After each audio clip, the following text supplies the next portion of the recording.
Good evening, everyone. Welcome to another session of the Network Seminar Series hosted by the Center for Networked Intelligence at the Robert Bohr Center for Cyber Physical Systems, IISc. Today's talk is by Professor Punit Rathore, and he will be speaking on cluster structure assessment in big static and streaming data and their applications for IoT and transportation.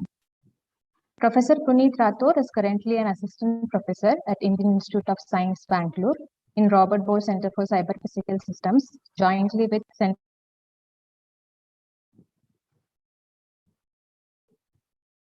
Before joining IISc, Professor Rathore worked as a postdoctoral fellow in Ensemble City Lab at Massachusetts Institute of Technology, Cambridge, USA, and in GRAB AI Lab at National University of Singapore. Professor Rathore completed his PhD from the Department of Electrical and Electronics Engineering, University of Melbourne, Australia in January 2019. Prior to PhD, Professor Rathore worked as a researcher in Automation Division at Tata Steel Limited, Jamshedpur, where he developed several real-time systems based on machine learning and machine vision for manufacturing industries. His research work has also been internationally recognized with the multiple Best Paper Awards at world-recognized IEEE conferences and Best Thesis Prizes by IEEE System, Man and Cybernetic Society and Melbourne School of Engineering, the University of Melbourne. His research interests are in big data analytics, unsupervised learning, spatio-temporal data mining, and data-driven analytics, IoT, transportation, and autonomous systems. Before we move on to the talk, we would like to request the audience to subscribe to our Google group for information on future talks. You can also visit our website for more details. I'll be pasting the links in the chat box. Please do check. Finally, we request the audience to keep your microphones on silent for the duration of the talk. And for questions, you may ask Professor Rathore directly or type them in the chat box and we will moderate it with him. Over to you, Professor. Thank you for the introduction. So okay, I will start now. So I hope my voice is clear. Yes, it is clear. Okay, perfect.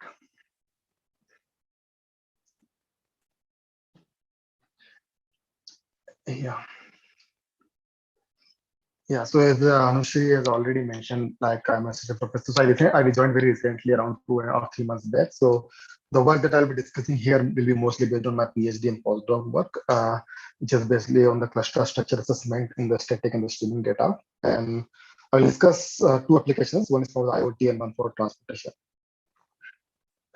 So as we know that every day we generate about an abundant amount of data from several sources in a variety of domains. For example, if we talk about smart cities, domains such as intelligent transportation, environmental monitoring, health monitoring, and so on, they generate huge amount of the data every day, right? For example, these connected vehicles with the GPS-enabled devices can generate millions of the trajectories with GPS, speed, acceleration, so much information. So making sense of this huge amount of the data and extracting some actionable knowledge, it can be provide several information to the several services of the companies. But analyzing this huge amount of the data have several challenges, right? And the challenges basically comes from or inherited from the big data challenges. For example, the volumes. So this data is generally very huge, not only in the number of observations, but also the number of attributes of the records for each observation, right? Unlabeled. A significant amount of the data that is available to us is unlabeled. We don't have information about the label, right? So around only 3% of the data which is publicly available are potentially useful are the labeled data sets. So it's very less. Then there are many processes, or there are since the data comes from a variety of the sources in varying formats, so there is lots of heterogeneity. So this makes the data analysis very challenging. And since this data comes from the public sources, it may be noisy. And there are many processes nowadays which generate the data continuously, and that we call data streams or the streaming data. So the velocity is also challenging. So these are the five the challenges.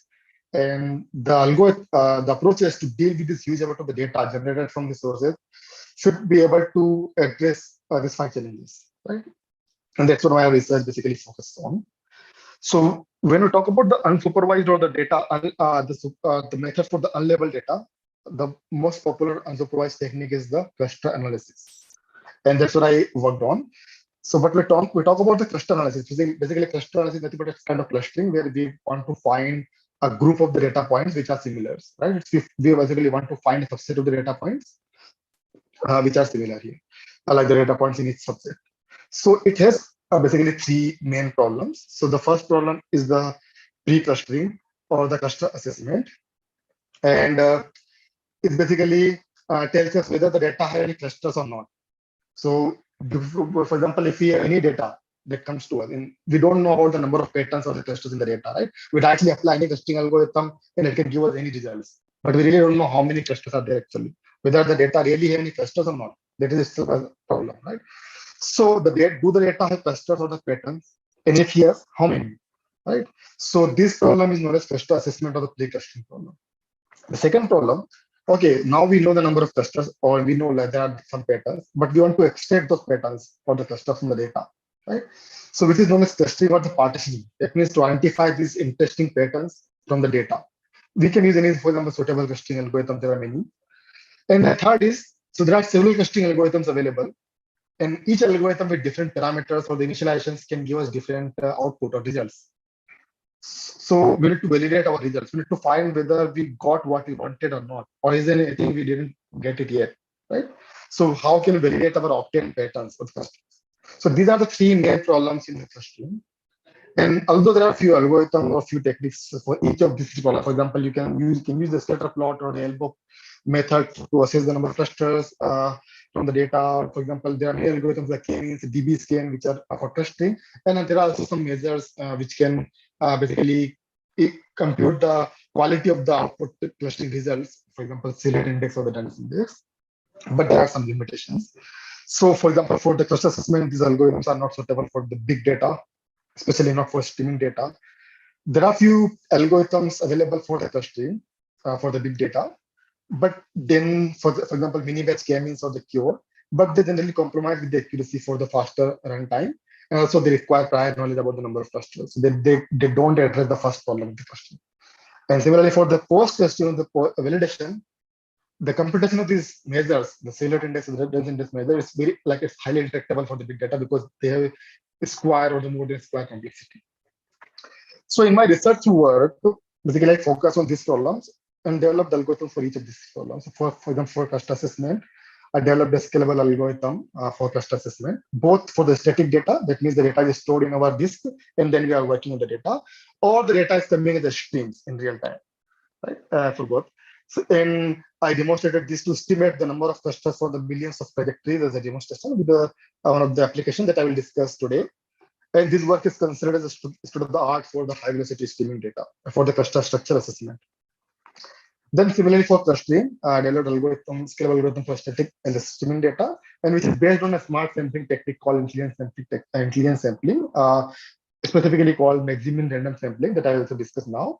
And this also can be used for the anomaly detection. And I will discuss one of the applications from the IoT, how the algorithm can be used for the anomaly detection. And similarly for the cluster validation, I developed six novel approaches for cluster validation, index computation. And it does not require any ground truth to evaluate the quality of the clusters. And again, this is the hard work for the big data cluster validation. So, given the talk duration, I will just focus on one of my work here, scalable cluster assessment for the streaming and the static and the streaming data. In terms of the application, I have worked across several applications across IoT. For example, some of the work are related to the CNI center, where, for example, deep detection, automatic elevation of the IoT sensors, or the intrusion network attack detection from the IoT and then detect those attacks. And similarly, I also work on the transportation side heavily, mainly for trajectory clustering and the prediction and the driving behavior analysis. The work which is relevant to CNI or relevant, for example, in some of the work I demonstrated my clustering algorithm to solve the problems. And the work that I will be discussing today is basically for the trajectory clustering and one of the IoT work for the anomaly detection. So I will not go on the other applications, but we can discuss it after the talk. So in my talk, before starting, I would like to highlight how we represent the data in this for my algorithms. So many of you might know that, for example, let's say I have capital N data points, which is denoted by x1 to xn. And each data is a kind of feature vector. So we have each p features for each data point. So it can also be denoted by a matrix of n cross p. So we have n number of observation, and each observation has p features or dimensions. Right, so it's n cross p matrix. This is one way to represent the data if it's like a structured data. And another way is we can compute the dissimilarity matrix from this object. So for example, let's say we have n objects, so we can compute the pairwise dissimilarity matrix, let's say Dij, which basically is a distance or dissimilarity between object I and object j. So let's say if you have n object, we can get n by n square dissimilarity matrix, right, of n by n. And of course, the diagonal will be 0 because it indicates the dissimilarity of an object to itself. So the algorithm that I developed, the dissimilarity matrix will be an input for my algorithm. So my techniques for the cluster structure assessment of big data is based on basically it finds its root on a basic weight algorithm. And when I say weight, it's a visual assessment of cluster tendency, which is an existing algorithm. So before I develop my algorithm, briefly discuss my developed algorithm, I briefly describe how it works. So let's say you saw how the distance matrix look like, right? So for example, we have n equal to 5 data points, and this is one of the distance matrix, a dn, which is a 5 by 5 distance matrix. And consider this. So these are the dissimilarity value. For example, let's say here between 0 to 1. For example, here they are normalized between 0 to 1. And if you consider this numerical value within the matrix as the intensity of a grayscale image, in such a way that 0 represents the dark pixels and 1 represents the white pixels, and the intermediate values are the grayscale pixels. So we can get this kind of image, right, from here, which is the image of this matrix that is defined by this. And here it's kind of checkerboard image. I mean, we don't get any interesting information about the data from here, but we can get it. How? So there is an algorithm called weight or visual assessment tendency. Basically, if we can reorder the rows and columns of this matrix based on the object such a way, if we create an ordering of this object, let's say there are 5 objects, ordering in such a way that each object or each data point in this reordering is more closer to the points before it than the points after it. For example, the 3.3 is more closer to 4 and 2 than 1. We basically uses the minimum spanning tree algorithm to find this ordering, particularly known as the Prim's algorithm. And if we can reorder the rows and columns, we get this reordered dissimilarity matrix, which is given by T star. And now if we create the image of this matrix, we get this image. So here you can see all the dark pixels are aligned now along the diagonal. And these dark blocks are basically the values with very small value, like almost 0 or close to 0. That means they indicate the group of the data points which are similar, very similar, right? Because that's very low intensities. So since dark blocks are basically correspond to the very similar data points, we can say the number of dark blocks in this image correspond to the potential number of clusters in the data. Not only the number of dark blocks, but also the size of the dark blocks. So we can say here, since there is one big dark block, there is one bigger cluster and one smaller cluster, right? So this is one way, and this quality of the image is further improved in an improved version of it, which is called iVAT, where they use a geodesic distance to transform this distance matrix to get a new distance matrix, and then a much sharper and clear image can be obtained with this improved algorithm, which is exactly the same information, but the image quality is much sharper and improved. So we see that these dark blocks basically are the group of data points, or you can say clusters, aligned across the diagonal. So what we do, having estimate of the number of clusters, let's say for example k, from in this case 2, we can cut the k minus 1 edges in this minimum spanning tree, because it's nothing but ordering, to obtain this k aligned partitions. So in this case, we have 2 clusters, we can just cut 1 edge here, and we can get 2 partitions. So this weight and iVAT not only can be used for the cluster assessment, but also for the clustering. That means we can get the partitions at the end. But there is a problem. Of course, it has a square complexity. That means if you want to work for, let's say, 1 million data points, the size of the matrix will be 1 million by 1 million. It's very huge. Right? It's difficult to compute this huge distance matrix. So let's say even it's very difficult for more than 10,000 data points on a normal machine. So because of that, I proposed a worked on a scalable version of weight and iVAT for the big data. And when I say big data, I consider the data big in the both aspects, which is number of the samples and the number of dimensions. So the data can be big in both aspects, right? So to deal with the number of samples or the cardinality, I explored the concept of the smart sampling technique, which is the Maximin sampling technique that I will discuss in the next slide.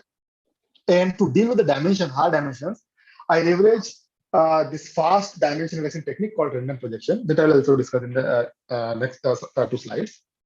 So by combining these concepts, I created an ensemble technique that can handle both of challenges of the both high dimension and the high number of samples, and can give us this number of cluster structure assessment from the big data. So what is a smart sampling technique, particularly the maximum random sampling technique, and how does it work? So let's say we have the data points here. I use just 2-dimension for the demonstration purpose, but it is equally applicable for the high dimension data. Let's say we have a huge number of data points, consider them like this, and for which if you want to compute iVAT, we cannot, because n, let's say n is very, very big, and we cannot compute its iVAT image. Okay, so how does it work? So it works. So first it takes the k prime distinguished objects. So when I say distinguished, that means the objects which are very far from each other in the sense of a chosen distance matrix in the data for the data. So let's say in this example, let's say how I pick this k prime point. So let's say I start with a random data point. For example, this red star, okay, which is the first random data point. Then I will pick an object, or I will extract an output which is far away from this first data point, which is the first random point. So this is the first object which is far away from the random data point. And since the first was random, I just discard this. And now I have this my first Maximin point, which I call it. Now I will find second point, which is far away from the first point, which is this one, right? And then I will find the third data point, which is furthest from the previous two. And if I find the previous two, that means the third, which is furthest from the previous two. And then I take the fourth and so on. So that means I will find the k prime distinguished object. And how we choose k prime? Basically, k prime is basically you can choose an overestimate of the assumed number of clusters. If you have some rough knowledge about the number of clusters by using scatter plot or some eyeballing or some other knowledge, we can choose an overestimate.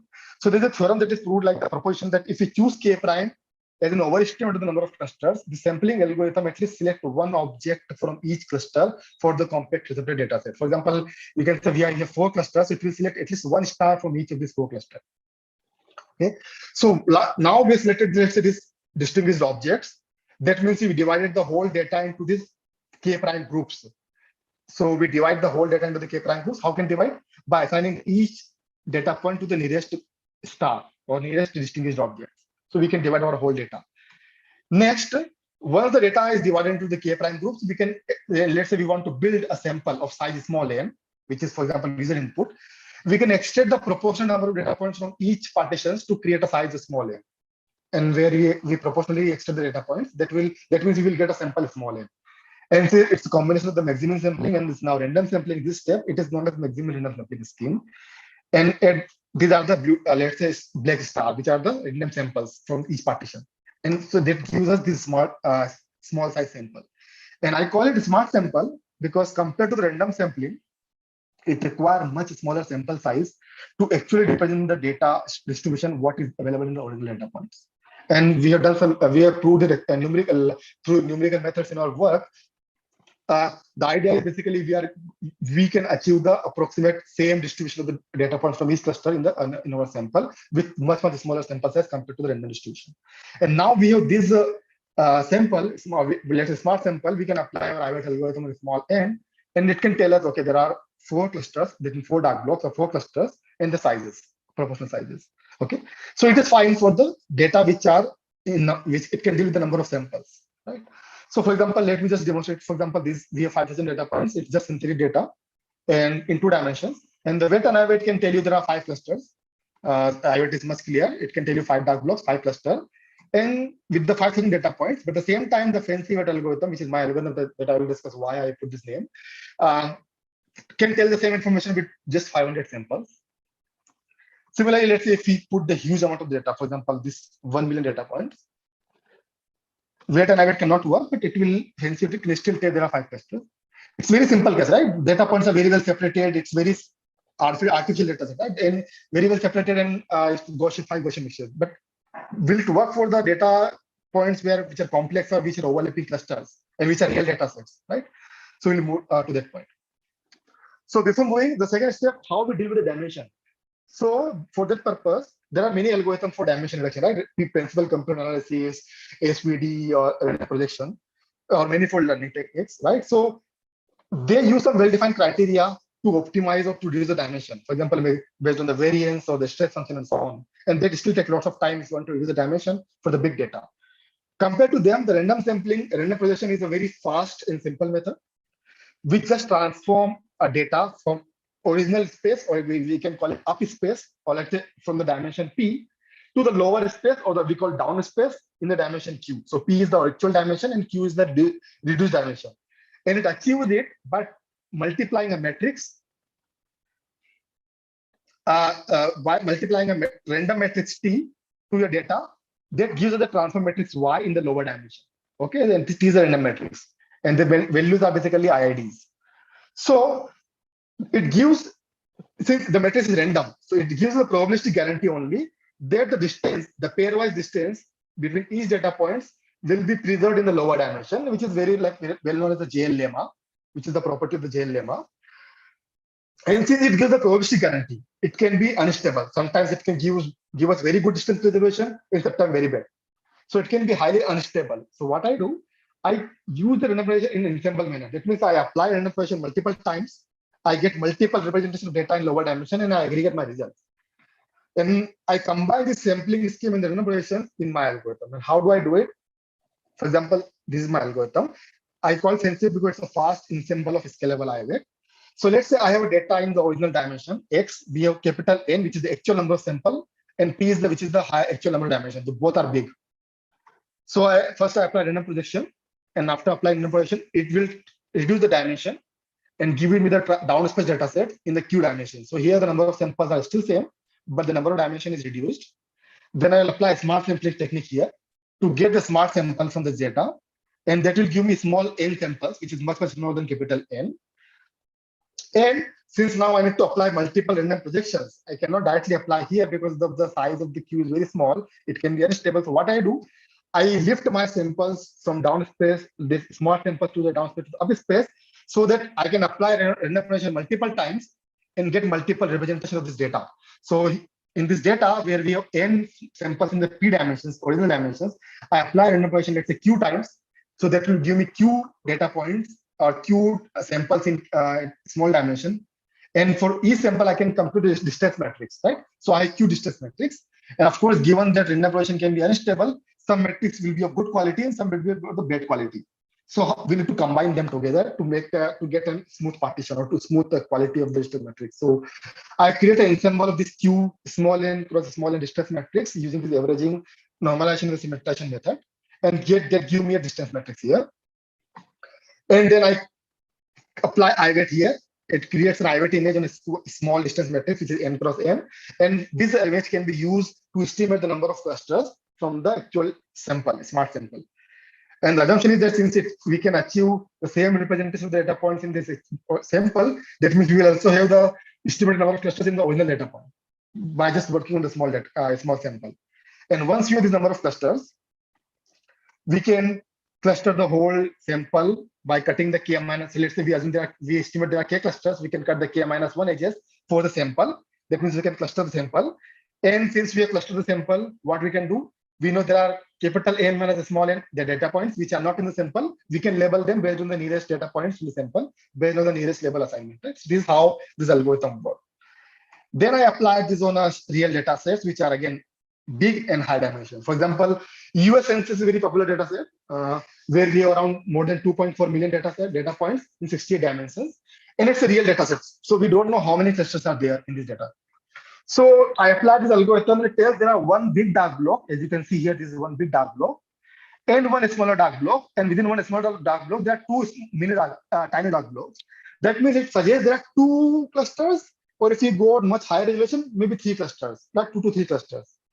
And it just takes 8.1 seconds to process this huge amount of the data. Okay, so there are some studies in the literature that suggest there are 2 to 3 clusters only. So that means our output here, it confirms the finding or the previous findings that there are 2 to 3 clusters in the data set, which is for example, so it demonstrates that it can be used for the real world cases where we don't know the number of clusters.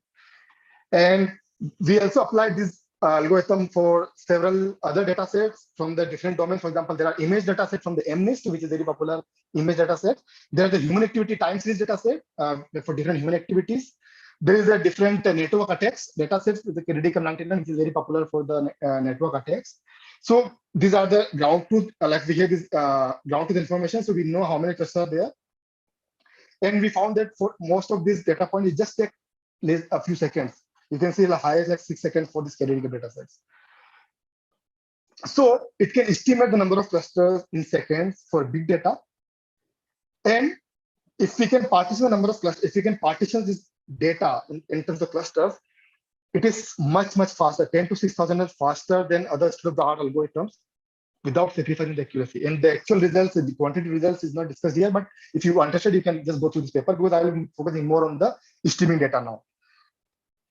So the data can be big in two aspects. One is the static data when they are stored in our memory, or one is streaming data. They are coming continuously. For example, there are many processes, for example, IoT networks, sensors, smartphones, they generate data continuously. And in this data, there are many interesting patterns which emerges over the time. And the interesting events of the patterns appear in the form of the clusters if we apply clustering algorithm. And these clusters of the patterns may emerge or they may fade. That means we need to process them in real time if we want to capture those patterns. Otherwise, they will just dissolve or disappear. So that's why we need online algorithms to deal with the streaming data. Problem is the early algorithm that we discussed, the FensiVAT algorithm, it is suitable for the big history data for the cluster structure assessment, but it needs to be retrained every time for the streaming data. So to deal with this problem, I developed an incremental scalable iVAT that deals with the streaming data into the chunks of different sizes. So let's say I have a data streams and I consider this streams as a chunk of, let's say, 500 data points. So like I process 500 data points at a time. Then I will allow the next 500 and so on. So I divide, let's say, whole data into the 500 chunk data points. So initially, let's say I get initial buffer of 500 data points. I apply the smart sampling technique and I get a smart sample. And then I get an IoT image. And let's say it tells me that 2 clusters in the initial buffer. Okay, initial sample. Now I will select, let's say, next chunk or new chunk of the 500 data points. I will update my current data by appending this new chunk. And then by comparing this updated data with the previous smart sample, I will detect whether there is a change in the smart sample distribution or not. Okay. And based on the detection, I will find if there is a change, whether we need to delete the points or we need to add the points from the new distribution. So let's say I find there are some change. And if we assume, if I find there are data points from the different distribution, I will find the points. First, I will find the point that need to be deleted and how many points which need to be added in the sample. So the idea is I want to keep the sample size fixed. Can I get the same representation of the data points even after getting new chunks and keep it the same in the fixed size of the sample? And if I want to keep the sample size fixed, that means I need to delete the points, add the points, right? Iteratively after every chunk. So basically, I compute how many points I need to delete and how many points I need to add by comparing the previous sample and the new sample. Once I know how many points, then I delete these points from the sample and I update this iVAT reordering. It's nothing but a spanning tree, right? I update it and then I compute how many points need to be added and then I update the iVAT reordering. And it gives me current iVAT image now for the correspondingly new chunk. And now all the outputs now become the input for the next chunk. And this process will go on until all the chunks are processed. So this is basically an incremental block. This will work in every time whenever new chunk is arriving. So at the end of each chunk, we will get this current iVAT image, and that can give us the visualization of the evolving cluster structure and clustering. How does it work? So let's see this data. So I applied the algorithm on a streams of a synthetic 2D data set. Again, I use 2D data set just for the demonstration. It is equally applicable for the high dimension data set. So let's say I have 100,000 data points. I divide the data into the 500 chunks. So in the lower part of this video, you will see the data points will keep coming in 500 data points as a chunk of 500 data points. In the upper part, the top part, you will see how the output of my algorithm representing the evolving and fading clusters in real time. And no matter how many data points we will get on the lower part, the size of this image or this matrix will be fixed. In our case, it will be 200 by 200. So even if we get 100,000 data points, the size of this matrix is 200 by 200. It's just small. So let me just run it. So let's see, you are getting data point. You just see one big cluster. It's one big dark block only. As soon as you get data point from the second cluster, you see there are dark blocks, two dark blocks. And now the size of this dark block is also changing depending on the size of the clusters, right? So like we can say there are four clusters. Now I will add small clusters in the middle. Then I would say there is fifth cluster very small. Now what I'm doing, I'm trying to merge the left hand side two clusters. So you can see the upper two dark blocks are now merging into one. And then now 8 data points on the right hand side. Now these two will become merged into the one. So we saw from 1 to 2, 2 to 3, 3 to 4, 4 to 5, then 5 to 4, and now 4 to 3. That means we can track the evolving and the fading clusters both in the streaming data. And it is updating the smart sample on the fly whenever the new data points keep coming. And the sample size or the image of the size will remain same or fixed. So that means our computational complexity is not that much high. Okay, so the size of the resulting IoT image is fixed. So I demonstrated this for the environmental data for one of the applications like Great monitoring, where we use this technique to detect the anomalies from the data. And there are several other groups, for example, Griffith University or Queensland or the Royal Alabama Hospital, they use this technique for the different applications. What about the high dimension data? So let's say this is the high dimension data, the KDD cup, which is again a different network attacks. And it's a very popular data set. And it is a dimension of around 41 dimension. So we have 41 dimensions. So that means we cannot see the scalar plot. So how do we know how many clusters are there? If let's say if you get the streams, we can't know, right? So since it's a ground truth data, I know there are 23 subsets. And among these 23, there are 4 main subsets or 4 main classes, which is the normal data points, and there are 3 main significant attacks. A network attack is Smurf, Beck, and Neptune. And there are 19 very tiny subsets with very small size. So let me run it. So you see, no matter we can't see the scatter plot, but you can see how the dark block size is changing, right? So we can see that there are basically significantly 3 dark blocks, right? And they're evolving, the size is changing over the time. So they're evolving and some clusters are disappearing or size is reducing. And you can see how many points are added, how many points are deleted, and that how many points are basically processed so far in the streaming data.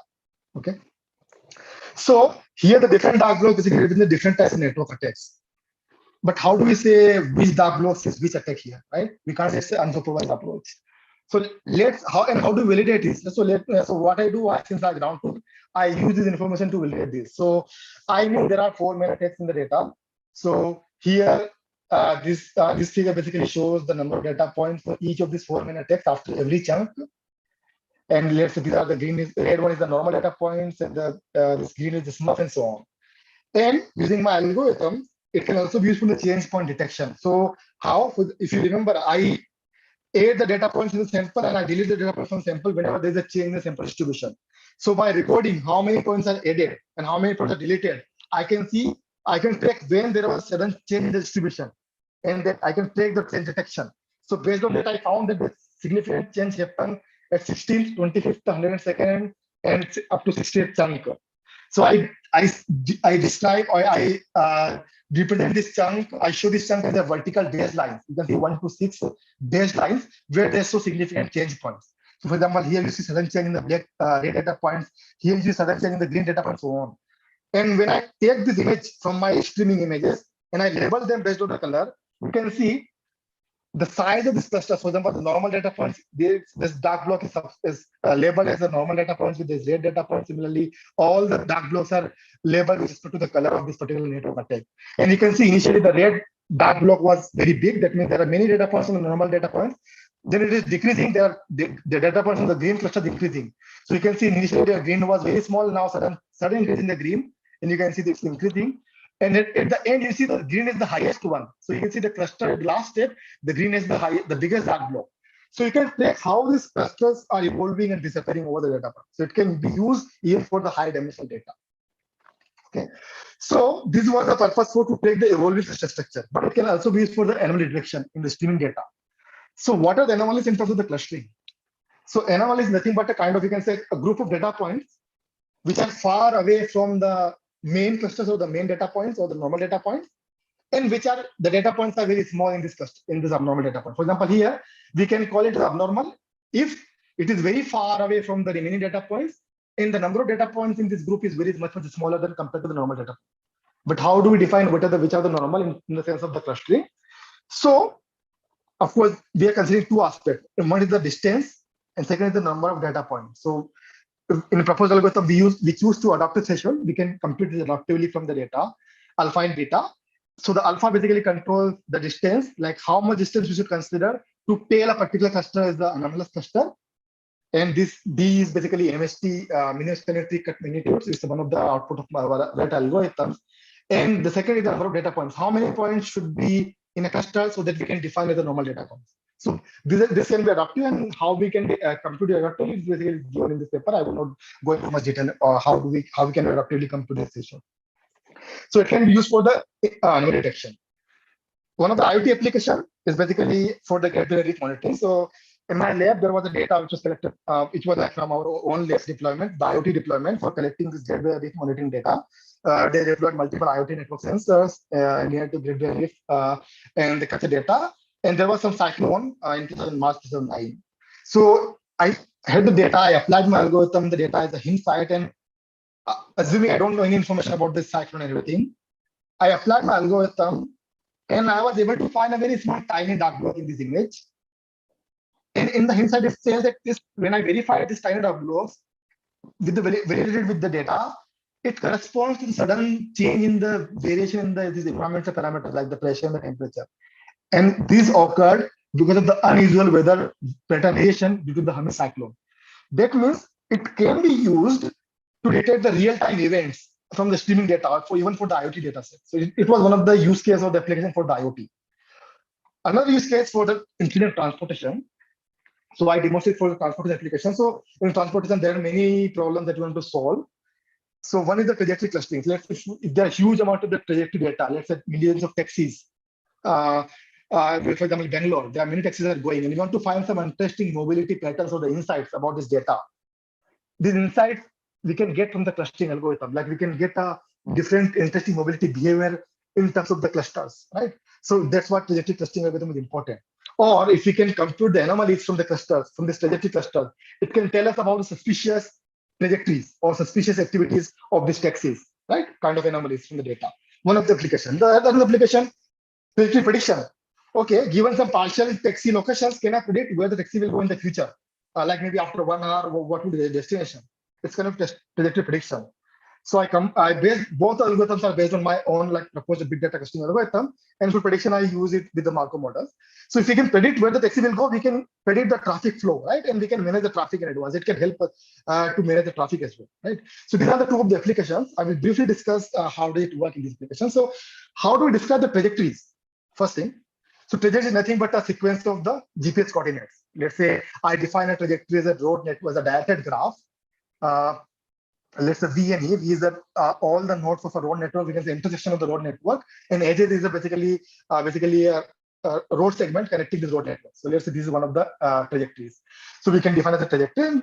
Trajectory is basically a sequence of the road networks, and let's say we have a set of the trajectories T. Okay, so we have let's say capital N trajectories. Now, if you remember, in my algorithm, we have to compute the distance matrix in input. How we compute this distance matrix, or how we compute whether two trajectories are similar or dissimilar. So there is some challenge. First challenge, we cannot use Euclidean distance measure because it basically works with equal sequence length, equal features, equal dimensions for each observation. But the trajectory can be in different dimension, different lengths, right? One trajectory maybe, let's say, very small, one can be bigger, right? So in the case, we cannot directly apply the conventional distance measure. So how can we compute the similarity or dissimilarity? So here we propose the new measure, which is we call it trace DTW, by combining two concepts. So one is the dynamic time warping, which is very well known to compute the distance between two unequal sequence lengths. So basically it tries to find, it will compute the dissimilarity in such a way that it will find an optimal match to minimize the matching cost between two trajectories. And in terms of the cost, how we compute the cost? We compute the cost using this Dijkstra or sparse distribution. Okay, so we can compute the basically a similarity or trajectory dissimilarity between two trajectories. And given this distance measure, we can compute the complete distance matrix of, let's say, we have n trajectories, so we can get n by n trajectory distance matrix, which is an input of our algorithm. Now, there's a problem. Direction. So in the road network, we might have one-way road or two-way road, and both are the trajectories, right? How do we differentiate between one way and two ways, right? So if you don't consider the direction, it may give us very wrong results in terms of clustering. For example, let's say we have four trajectories or taxis. Two trajectories T1 and T2 going from left to right, and two trajectories going from bottom to top. Okay, T1, T2 is going from left to right, and T3, T4 going on top. Ideally, T1, T2 are similar, and T3, T4 are similar. That's what you see from here, right? If you say in the terms of clustering. Let's say if I compute the distance matrix, it will tell us, okay, T1, T2, since the distance values are very lower, it will put the T1, T2 in the same group, and T3 and T4 in the same group. That's fine. That's what we wanted. But what if I change the direction? Let's say now T2, this T2 is not going from left to right, but now it is going from right to left. Let's say I flip this direction, and similarly I flip it T4. Now it's going from top to bottom. If I compute the anti-parallel trajectories, that means they still are on the same route, but in a different direction. And if I compute the distance, it puts T1 and T3 in the same cluster and T2 and T4 in the same cluster. This does not make any sense, right? Because T1 and T2 are more similar because they are following the same path, almost same path. They should be in the same cluster. So how do we deal with this problem? So basically what we do, we propose this non-directional measure. Basically we compute this distance without considering direction, and then we flip one of the trajectory and again compute it and then take the minimum. That means in the other way, we can say we are computing this non-directional method. That means we are just clustering based on the routes. And once we based on the routes, then we can consider the direction to separate the trajectories from each clusters. So how does it work? So let's say we have capital N trajectories. Let's say here, just assume that we have N trajectories going on different paths on different road segments. For example, here we have, let's say, 9 trajectories. First, I take a smart sample, and small sample give me a small, let's say, N trajectories. So I call it small because let's say I'm giving a one trajectory from each cluster now. This is smart sample. And now I cluster them based without the direction. So let's say this give me 4 clusters. This is 1, 2, blue is 3rd, and green is 4th. So you can see in the red cluster, even though trajectories is going from right to left and left to right, they are clustered in the same cluster, grouped in the same cluster. So no direction. Once I get this, I can separate them based on the direction. So I separate these based on the direction. So I get one more extra cluster. And similarly, this blue one, I separate them based on the direction. And once I cluster the sample, I can cluster the whole unsampled data point based on the nearest levels of this from the sample. So I could cluster the whole trajectories. This is how we can cluster the whole trajectories. So we apply for the data. For example, this is a synthetic data. So we have 100 nodes and 141 edges. So let's say these are the trajectories. So the blue line is basically the trajectory of a vehicle. If you see the thicker line, that means there are many trajectories. There are many taxis going onto a particular road segment. So when you apply the algorithm, it tells there are 4 clusters, one bigger, smaller, smaller. And if you separate them, it tells these are the 4 clusters from this data. So this is the one cluster, this is the second one, this is the third one, and this is the fourth one. It can separate the clusters. When you apply in the real data sets on the Singapore taxi data, we have 3.7 million taxi trajectories.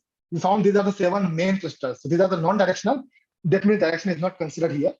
And we can separate them based on the directions. For example, this trajectory, this cluster, we have so many trajectories, we can separate further them in the direction. So one is going, if you know about Singapore, from city center to the airport, and then airport to city center. Similarly, this one can be clustered based on direction. But how are they useful to us? Of course, when we compute the number of trajectories based on the time information, like the peak time and the off-peak time, it can tell us at particular road segment, what was the peak time, what was the traffic, and so on. For example, you can see in this case, even though there are many taxis which are coming from airport to the city area, and you can see that there is no significant peak in terms of the black. That means it tells us there are many tourists which come to the airport, they want to visit the city. That's why they use taxis. So it can tell us lots of insights about the data. How do we predict for the future location? So of course, we predict that we perform the trajectory clustering that can give us the unique mobility behavior in the cluster.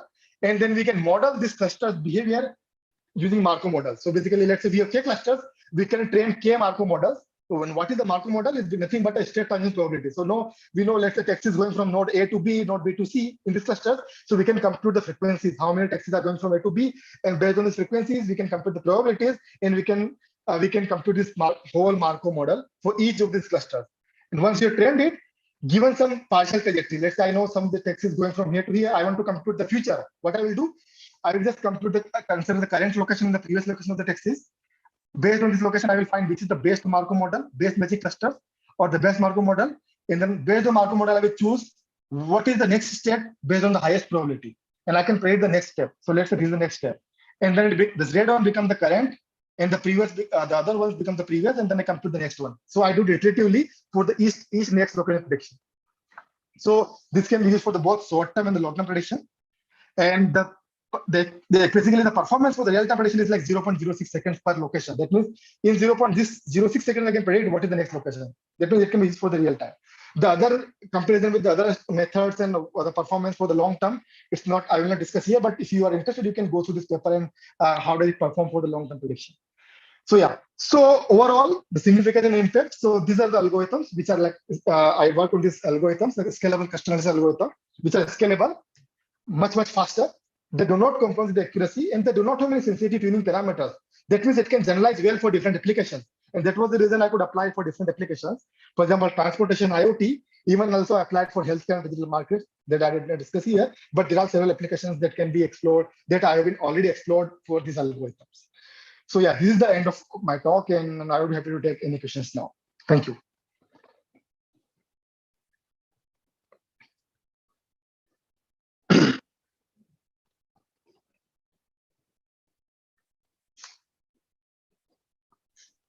Thank you, Professor Rathore, for an interesting talk.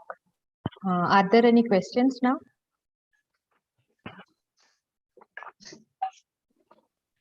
I had a question. This is Preetam Patel here. Can you elaborate on how the clustering helps in anomaly detection? Yeah, just a minute.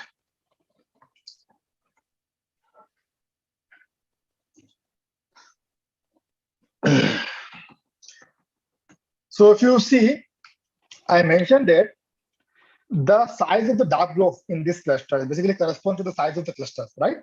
So let's say here in this data point, so let's say particular chunk, for example, after 16 chunk, you can see this red dark blob, red, which is much bigger because there are few many data points at the stage like 16 chunk, a very high number of data points, but the green points were very small.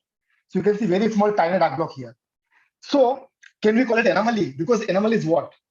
Anomaly is basically the data group of small data points which are very different from the normal data points. And when we say different, it can, in the sense of the clustering, they can be called different in two aspects. One, their distribution is very different. That means if you consider a particular distance metric, for example, let's say Euclidean, or it can be any distance metric, for example, what you're using in the clustering, given the distance metric, if it is much far or very different, very far away from the normal data points, you can say it's something unusual, right? This is the first thing, but it alone does not say it's anomaly. It can be maybe we got one data point which is very far away from the normal data point, but the size is very huge, and it becomes huge. That means it's not unusual. Maybe it's one of the distinguished cluster in the data. But if you want to call it again anomaly, so if the size of this small cluster, which is very far, is much smaller than the data point. For example, let's say in this case, if we had 1 million data points in this red point and only 100 data points in this green clusters, we can say it's anomaly, at least on the aspect, because the size of this anomalous data point is very small, 100. But if we can still calculate, okay, these 100 data points are smaller, but if they are very far from the normal data points, we can say they are unusual or anomalous. So what I do, I compute, I get this image from this data, and here we will try to find this group of the data points. The data points which are far away from the normal data points, the first thing. And second, the data points which are much smaller in the size compared to the other normal data points. But how to define the size in the distance? It is highly depends on the application, right? So basically it's defined in my case based on two thresholds with adaptive alpha and beta.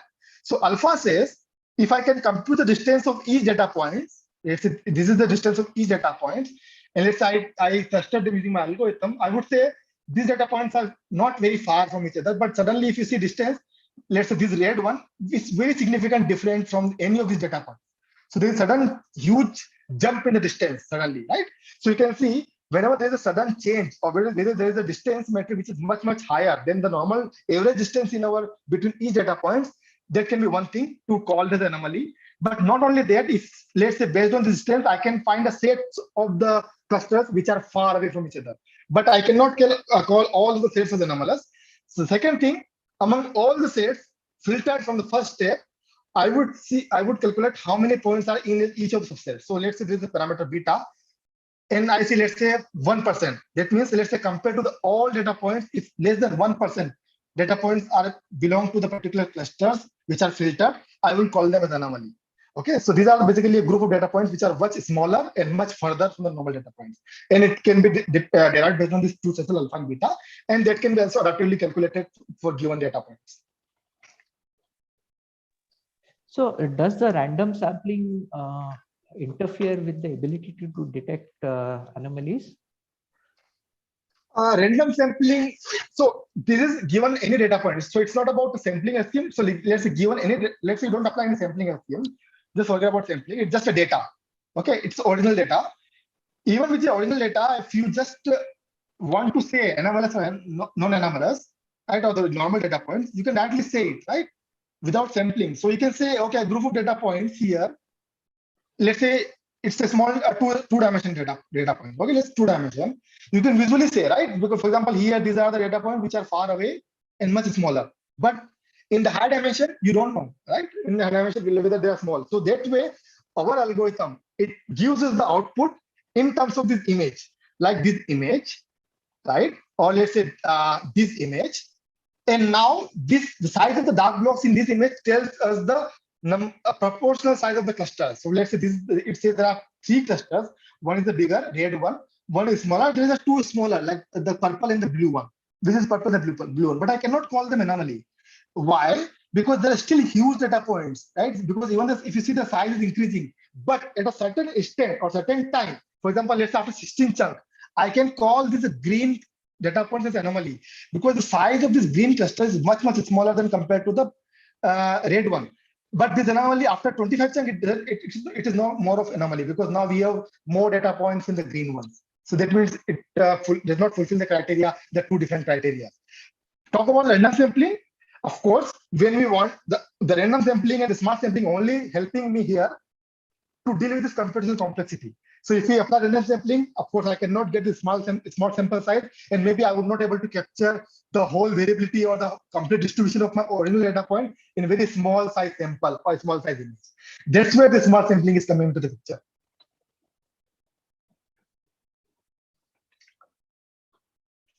Does it answer your question? Yes, thank you. Yeah.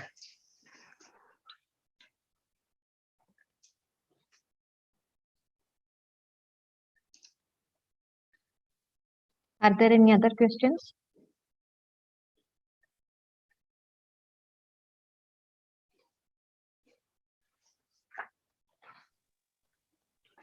Maybe I will ask another question related to the computational side of it.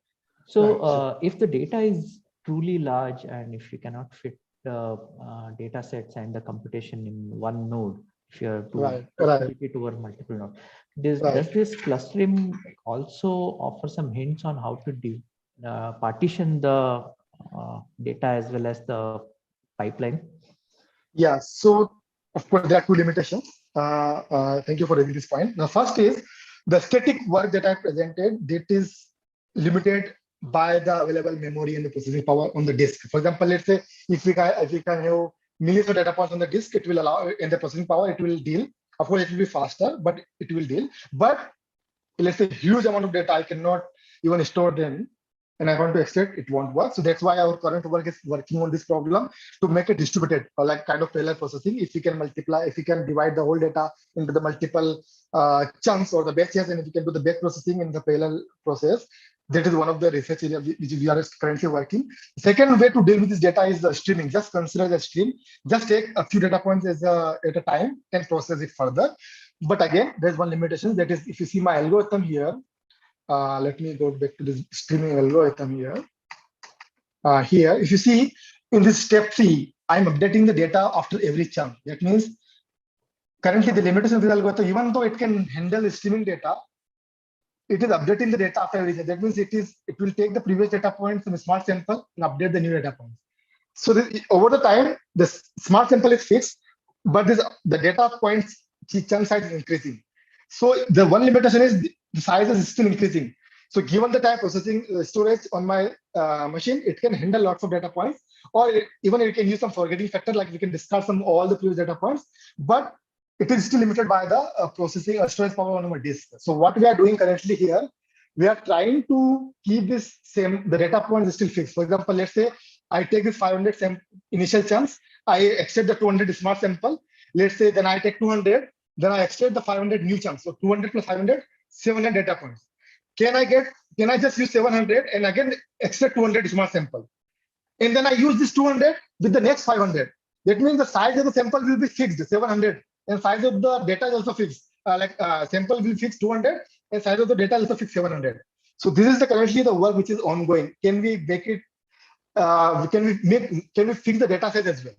And currently, if we are able to do it, that means that it will not be limited with the processing power and the nodes. It can work infinitely as far as all the clusters infinitely, that means support for a longer time.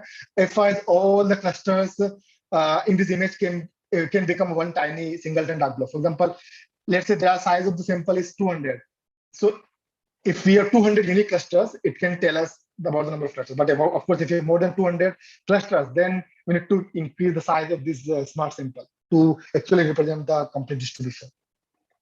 So yeah, currently it is limited with respect to the storage power. But given the storage power, it can be faster and much better than the other state-of-the-art algorithms. So here we are trying to deal with this big data algorithmically, not at a system level, like not using parallel processing, Hadoop, or the different big data architecture. So this is currently the work which is currently ongoing here.